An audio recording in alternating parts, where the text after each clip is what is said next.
Well, as it gets warmer, we're going to want to show off our legs a little bit more. But what if you have a serious condition known as varicose veins? Well, Dr. Jennifer Heller is the director of the Vein Center at GBMC, and she is here to help. How are you? Hi, good morning, Elsa. Nice to see you.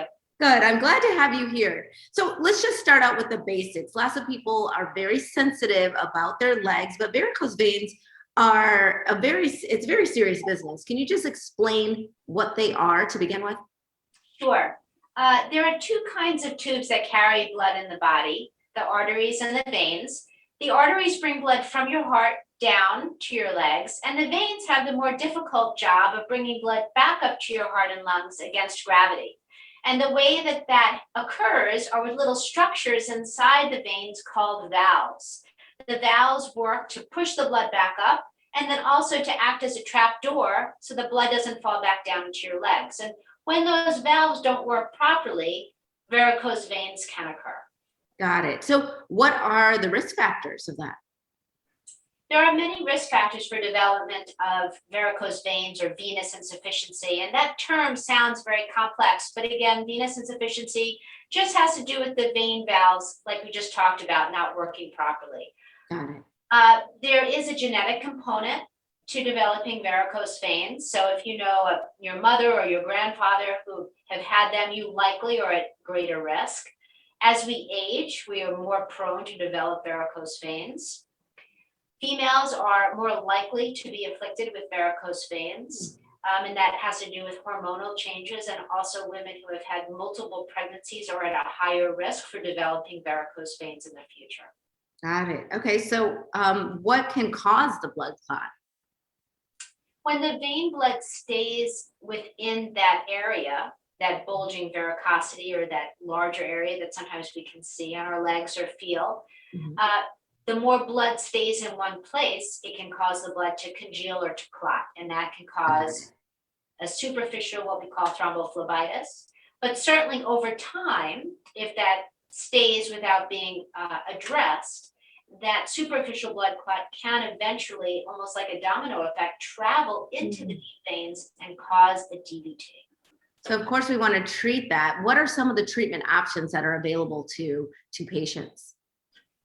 There are a wonderful array of minimally invasive techniques that we do here at the Vein Center at GBMC to fix the circulation, to remove these areas of varicosities that will not only fix the circulation, but also have your legs looking fantastic. So what are the considerations for summer? I think that's the part a lot of our viewers are waiting to hear about. What should we consider? Absolutely. Well, I'm hoping that we'll all be able to start traveling safely again. And so with travel comes a lot of sitting in one place for a long period of time. And so it's really helpful that if you're in a car or if we're all finally in planes again, that we think about hydrating with water and aisle seat if you're prone or if you do have varicose veins. And also walking about the cabin or coming out of your car and walking around the rest stop every few hours. And that will prevent that blood from sitting and pooling and being too stagnant in your legs. I think that's a good reminder just for us, even if we're not traveling, just being in the house so much with this quarantine. So that makes a lot of sense. If we have questions for you, I've been told that you have an upcoming event that we can bring all those questions. We do. We have a very pandemic friendly event. We did one this past October. It was a drive-through screening outdoors, so everyone can stay in their car, swing their legs out of their car door, and I answer any questions that you have, examine your legs, and hopefully allay anyone's concerns. And so we're doing it in the spring. It's super fun. Yeah. We have little prizes and gifts and questions, and no appointment is necessary. You can just come drive by.